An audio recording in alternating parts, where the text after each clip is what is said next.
Hi, everyone. I'm Chelsea Oliver, and I'm coming to you on behalf of Corry Federal Credit Union with our Avoiding Scams webinar. Thank you for joining me today.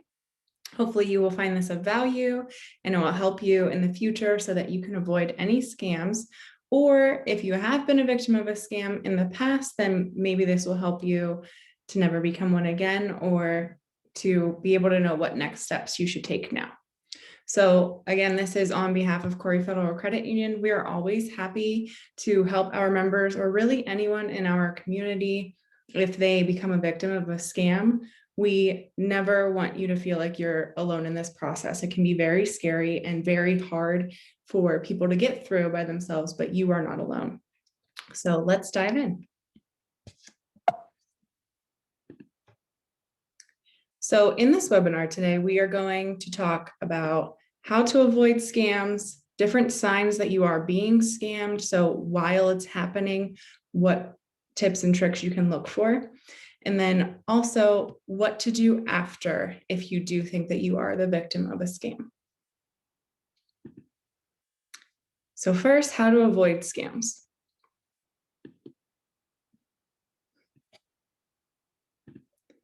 You want to be very careful with all of the information that you are sharing. So if you ever get a suspicious phone call or email, text message, any kind of form of communication, if it doesn't seem quite right or you don't understand maybe what they're asking for or why, be very cautious of what you tell them. So a lot of legitimate organizations will never ask you for your full social security number or your full address or anything like your full debit card or credit card number. Those things are typically on file with your financial institution, especially, and they will never be asked of you if somebody calls you out of the blue. So you want to be sure that you aren't sharing any personal or financial information if somebody does call you, and especially if somebody's emailing you for that information, you never want to give it out that way. Next, again, along with emails, links are a huge one. If you're getting an email that you didn't expect, or it looks like it's from a legitimate business, but it might not be, you just want to be very careful with what you are opening and what you're clicking on in those emails. So if you're not subscribed to somebody's newsletter that you get every month, it might be a phishing email. It might be an email that you really don't want to bother with. So links are especially important in those. You never want to click on a link that you don't know where it's heading you to. If it is something like we send out multiple emails every month, they all look generally the same. Any links in there from a reputable source, you should be fine with. But if it's coming from a place that you don't know about or you've never heard of, or it just seems kind of off that somebody you don't know is emailing you, you never want to click those links because they could potentially put something on your computer and then scammers can get into there as well. The same goes with phone numbers. If it's a direct phone call from somebody that you know, it actually can be a scam still. So it's called spoofing. It's when the scammer has a device that allows them to spoof the phone number of a legitimate person or business. So it comes across like they are that person. So for instance, if they have our phone number at the credit union and they spoof it, it makes it look like it's coming from Corry Federal with our phone number across your caller ID, but it's actually not us at all. And that's usually how a lot of scams happen, because people think that it is legitimate and it really isn't. So you want to be careful, especially, again, back to the information sharing. Your financial institution will never ask for things that they have on file, like your debit card number, your credit card number. We don't need the full numbers. We'll never ask you for that. So again, be careful with phone numbers because they can be tricky. They can be spoofed, like I said. And vice versa. So our staff, especially, and I'm sure other financial institutions as well, train their staff extensively on how to answer the phone, what kinds of things to ask, and make sure that who they say they're talking to really is on the other line. So you might get some off kind of weird questions from us, like, what's the last debit card purchase that you did? We want to know that because we want to make sure that it was you. And if it's coming up as something different, then we can ask something else more pressing. So we will have ways to verify you to make sure that it's actually you calling us as well, but we'll never ask for information of things like your credit card, like your whole account number. We don't need to know that stuff. We already have it. So if there are people asking like for those kind of things over the phone or through a text message or email, never give it out. The next is you never want to act immediately. So scammers will try to get, and I'll say this a lot, but they will try to heighten your emotions while putting you through a scam. So they will try to make you act on impulse right away about something that you otherwise probably wouldn't act that way. So if it's a legitimate organization or business, they will always give you time to make decisions or get them information back to them. They don't expect an immediate response or immediate action. Businesses are used to, taking some time to do some things. If it is urgent, they will find another way to make sure that you're comfortable with what you're doing. And especially with today and how many scams are out there, many businesses and organizations totally understand if you say, I'm just not comfortable with this. I want to take some time to make sure I'm giving you all the right stuff. Can I come in person? That kind of thing. Businesses will work with you. Scammers will not. They will force you. They will pressure you. They will threaten you. So you want to make sure that if you feel like you're being pressured or pushed into a situation or a decision that you otherwise wouldn't make so quickly, that this might be a scam. Take a step back. So along with that, breathe. Take a breather. If you feel like you're being pressured into making a decision or being threatened by this scammer, take a minute to pause. Take a minute to just collect yourself, because a lot of the times people do get scammed because they're scared, because they've been pressured into something so far that they act in an immediate reaction, and they haven't taken that chance to really collect themselves and just think like, what is actually going on in this conversation? What is happening? What are they asking me for? So take a breather, take a step back. You are allowed to hang up. You do not have to be a part of a conversation that is threatening or hurtful to you. If you do not feel comfortable, hang up. And then finally, talk to someone that you trust. So whether it's a family member or a friend, a neighbor, if you do call your financial institution right away, whatever the situation may be, talk to someone that you trust. Talk to someone that you know it's them. Call them directly. Go see them in person, whichever the case may be. You want to be able to talk through these things with another person. A lot of the times, while you're talking it out with somebody else, it's when it becomes obvious to you that, oh, that was a scam. So you want to make sure that you're telling someone that you trust, someone that is reliable to you and knows, they're a level-headed person, and they will give you a good answer if you are, think that you're a part of a scam. So next, we're going to talk about some signs that what you're being involved in is a scam. And I like to refer to these as the 4 Ps. So the first one is pretending. And now sometimes this is a little bit hard because scammers will come across like they're part of the IRS or the government or Medicare, Social Security office, something legitimate.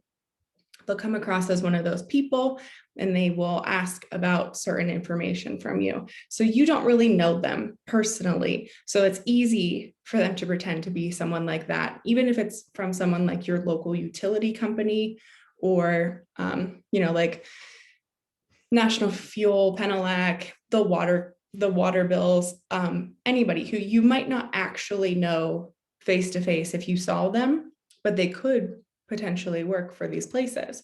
They can be pretenders. Scammers also, however, are pretending now to be local nonprofits and organizations, as well as even your own family members and friends. So they will pretend that your family member is in an emergency and they're calling on their behalf, and they get this information out of you that way. So be very cautious about anybody that calls you out of the blue like these situations. And again, never act on your instant emotion. They are trying to heighten your emotions because it makes it easier for them to prey on you that way. So the second is problems and prizes. There's two different kinds of ways that scammers get to you. The first is usually through a problem. So something's wrong with your credit card, or they found fraud on your account. Your family member's in an emergency. There's a virus on your computer. They need to get into your computer, etc. So if this is what's going on, you want to make sure that if it's actually a problem, again, your financial institution isn't going to call you and say, hey, there's fraud on your debit card. What's your debit card number? Never. If there is fraud on your debit card and your financial institution is calling, they will say, hey, we noticed there's fraud on your account. Did you do these transactions?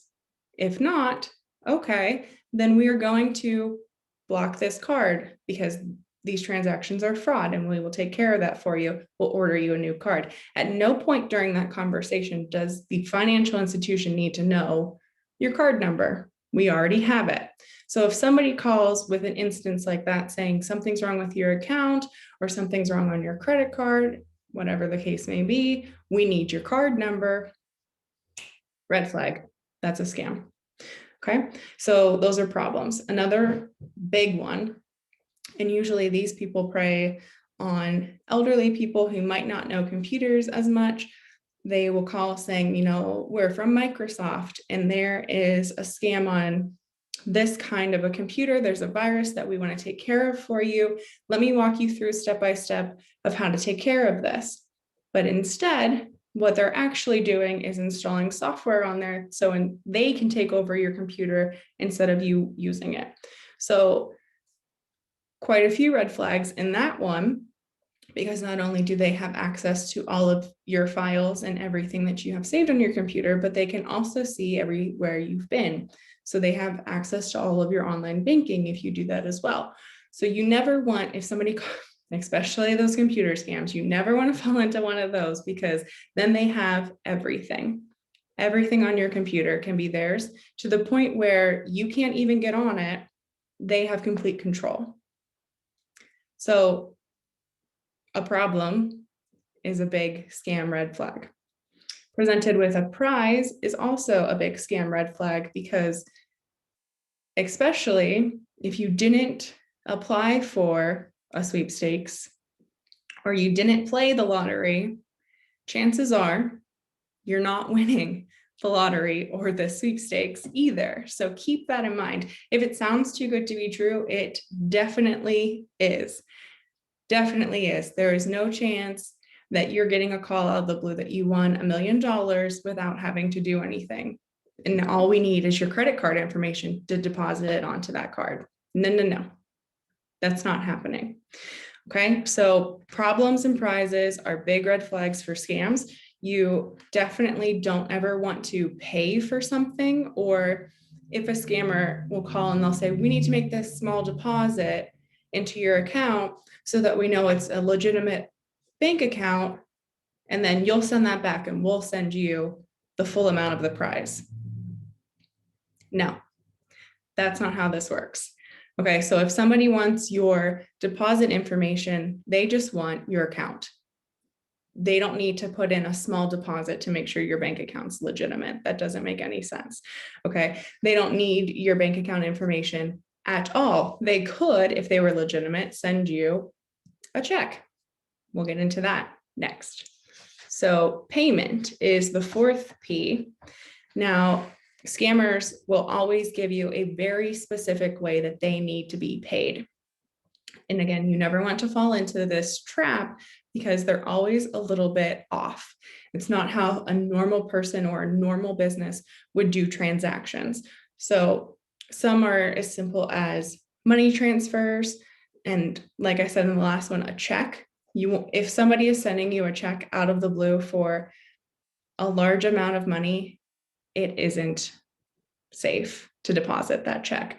So what happens instead is you deposit that check, it ends up being fake and you get hit with the fees, but you have already sent the money to the scammer that they had requested from that check. So you're not only out however much money that they just asked you for, but you're also out the fees that your financial institution may or may not charge you because of a fraudulent check.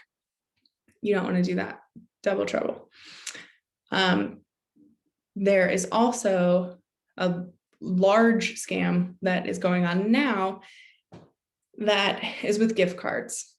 So a scammer will have you take out cash or pay for gift cards with your debit card and then send them all of the numbers on the back of the gift cards so that they can now use them.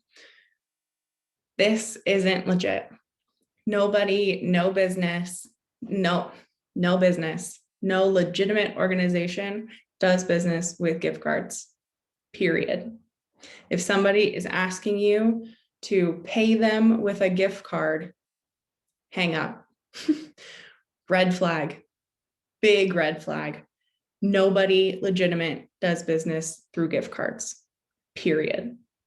Okay, so if somebody is asking, okay, so I need you to pay me in these ways, go take cash out of your financial institution for this amount, then go to, whatever convenience store, buy this many Visa gift cards, and then send me all of those numbers on the back of the card. No, nothing about that is ever going to be a legitimate transaction. So what happens when you send them all the numbers on the back of those cards, they instantly take that money. They have access to all those cards, and now you're out however much money you just spent on those Visa gift cards. Never do business through gift cards. Okay. We definitely have seen this one a lot. It's really big right now. I don't understand why it's so popular. I think because it is new and it's tricking people up because it hasn't been around as long. But we did have a member come in and had thousands of dollars lost this way. And he was so scared, and we couldn't help him because we didn't know. And he had the scammer on the phone with him while he was making this transaction with our teller. So he was terrified. He wasn't acting the way that he normally was, like joking around with our front line. He wasn't just being himself. He just seemed off and different. So thankfully, our staff was able to reach out to him after the fact and just kind of check in and see what was going on. And from there, we have been able to help him. But in the moment, it is scary. It's terrifying. So make sure that you are reaching out to people that you trust if it sounds like it's not legit.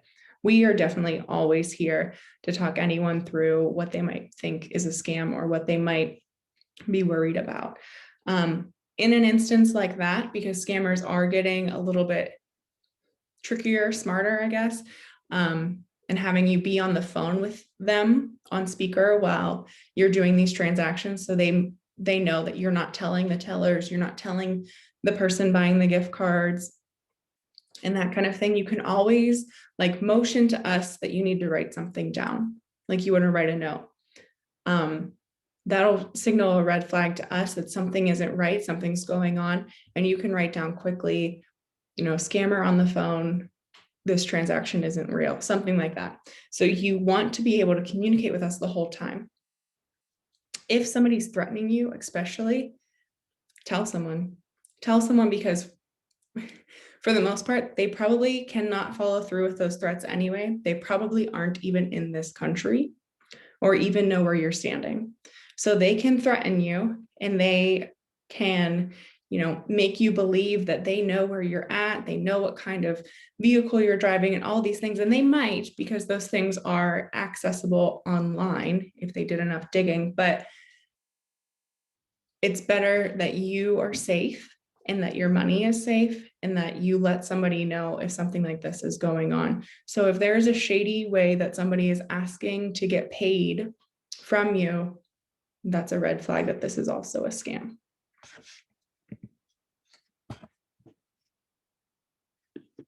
I have to move my screen.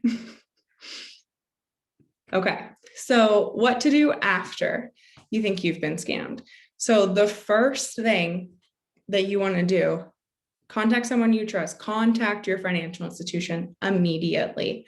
So if you did give a scammer your debit card information or your full routing and account number, you want to call your financial institution the second that you hang up with that call if it feels like it was a scam, and let us know. So things that we can do in that time: we can put a stop on your debit card. We can completely close that debit card. If you gave them all of your account information, we can close that account. We can put notes on it. We can do all kinds of things in the exact moment.